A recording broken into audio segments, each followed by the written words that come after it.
10 years after Troy burned, every king who survived that war has found his way home. Every king but one. High on Olympus, the gods remember him at last, gathered at their bright table, while far below, one man is left to the sea. Athena speaks for him. Her heart breaks for Odysseus, wasting on a lonely island, longing only for the smoke of his own hearth. For Odysseus is not lost, he is held. A goddess keeps him on her shore, offering him forever, while he dreams of Ithaca. But one god has not forgiven. Poseidon, whose son the hero blinded, will not kill him. He will only make certain he never reaches home. So the gods decide. Athena binds on her golden sandals, takes up her bronze spear, and descends toward Ithaca. The long way home begins. In the great hall of Ithaca, 100 men eat a missing king's bread, drink his wine, and court his wife as if he were already dead. And at the edge of the feast sits his son, Telemachus, a boy who barely remembers his father, watching strangers devour his birthright. Then a traveler comes to the door. It is Athena in mortal disguise. She has not come to feast. She has come for the boy. "You are not a child any longer," she tells him. "The blood of a great man runs in you, and it is time the world remembered his name. Find out if your father still lives," she says, "and if he is dead, come home and make these men pay for every cup they have stolen." And something in the boy goes hard and quiet. For the first time, the hall feels cold. The son of Odysseus has decided to become his father's heir. At dawn, Telemachus calls all of Ithaca to assembly, something no one has dared since his father sailed away. And for the first time, the boy speaks like a man. "These men eat my house," he says, "and court my mother, and will not take no. Where is the justice in Ithaca?" And he throws down the speaker's staff. The suitors only laugh. Their leader, Antinous, tells him to blame his clever mother, not them. They have no shame and no fear of any god. Then Zeus answers. 2 eagles fall from the sky, lock talons above the crowd, and tear at each other before wheeling away toward the suitors' homes. An old seer reads the signs and goes pale. Odysseus is near, he warns, and he comes home to a reckoning. But the suitors wave it off like smoke. So Telemachus stops asking. That night, with the goddess beside him, he takes a ship and slips out of the harbor into the dark to find the truth himself. Far across the world, on a green island at the navel of the sea, the man they have all waited for sits on the shore and weeps, as he has for 7 years. Then the god Hermes comes down with an order even a goddess cannot refuse. "Let him go," says Zeus. "His exile is over." Calypso obeys, but it breaks her. She offered him a deathless life at her side.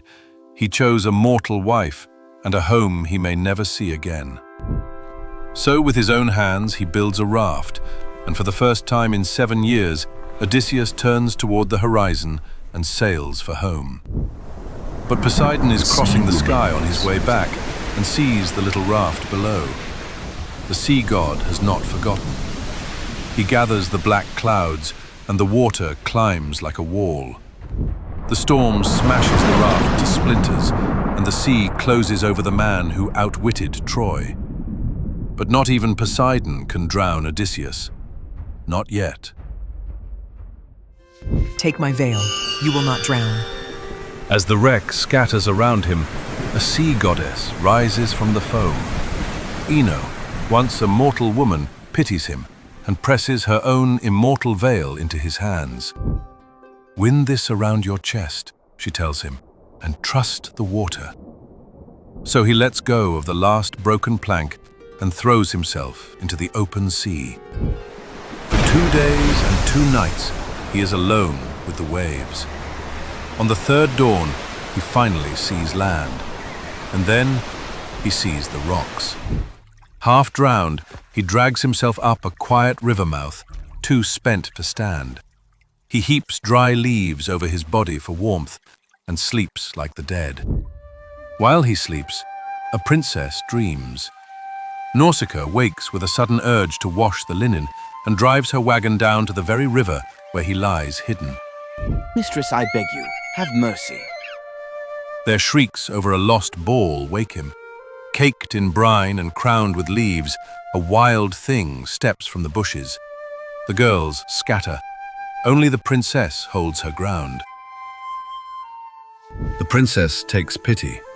Her maids wash the salt from him and dress him, and Athena makes him taller, his dark hair thick and glossy. Nausicaa watches and wishes. Walk behind, not beside me. This town has sharp tongues. She cannot lead him through the gates at her side. The town has sharp tongues. So she gives him the way. Find the palace and kneel to my mother, the queen. At dusk, he walks into the city, and Athena hides him in a grey mist, so that no curious Phaeacian sees the stranger pass. He comes to the palace of Alcinous, its walls sheathed in bronze, its doors of gold, a garden beyond where the fruit never fails. He crosses the bright hall and falls at the knees of Queen Arete and begs for passage home. The mist breaks, and there he stands. Rise, stranger. No house here turns a guest away. The king raises him by the hand and seats him in honor and swears his people will carry him home.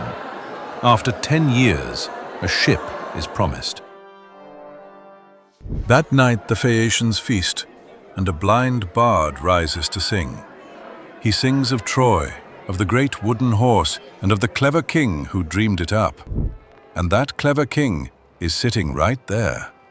Hearing his own war sung aloud, Odysseus draws his cloak over his face and weeps so that no one will see.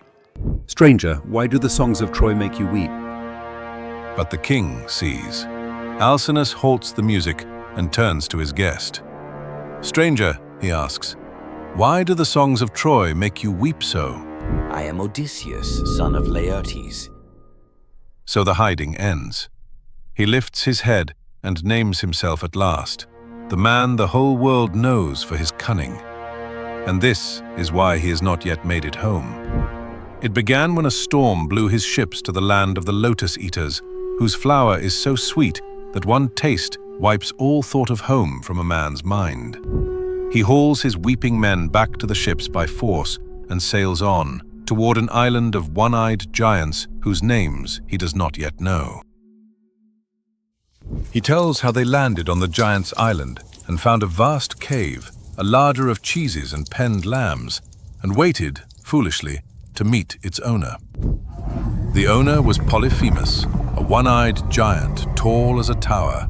He rolled a boulder across the mouth of the cave, sealing them in, and counted his uninvited guests. Who are you who creep into my cave? Men began to vanish into the dark. Odysseus knew brute force was useless. The boulder was far too heavy for any mortal to roll aside. He would need his wits. My name is nobody, friend. So he played it clever. He gave the giant strong, dark wine until his single eye drooped. And when the giant asked his name, he answered, "Nobody." Then they heated a great stake until it glowed and drove it into the sleeping giant's eye. He woke blind and roaring. His neighbors called, "Who hurts you?" "Nobody," he bellowed. So no one came.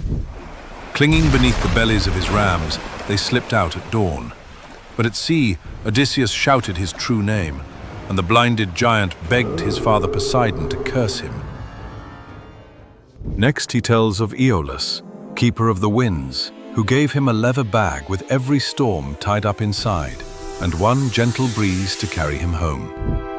For 9 days they sailed, until the hills of Ithaca rose ahead. Then, while Odysseus slept, his men opened the bag, certain it held hidden gold. Every wind burst free at once.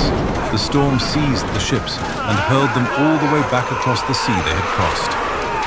Home vanished behind them again. They came at last to the island of Circe, a goddess and a witch. She welcomed his scouts, fed them, Drink, and with one sailor, touch and of her forget your wand, home. turned them into swine. Change my men back, now! But the god Hermes met Odysseus with a herb that broke her spell. Sword drawn, he forced her to free his men, and her cruelty melted into welcome. A whole year they feasted in her halls. When at last he begged to leave, she gave him a harder road. First, he must sail to the land of the dead. Do not touch the cattle of the sun. In the land of the dead, the blind prophet Tiresias rose to meet him and gave one warning above all others.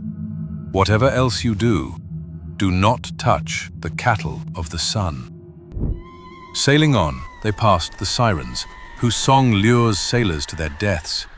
He sealed his men's ears with wax and had them lash him to the mast to hear it and live. Then came the narrow water, Scylla, a six-headed horror on the cliff that snatched men from the deck, and Charybdis, the whirlpool that swallowed the whole sea.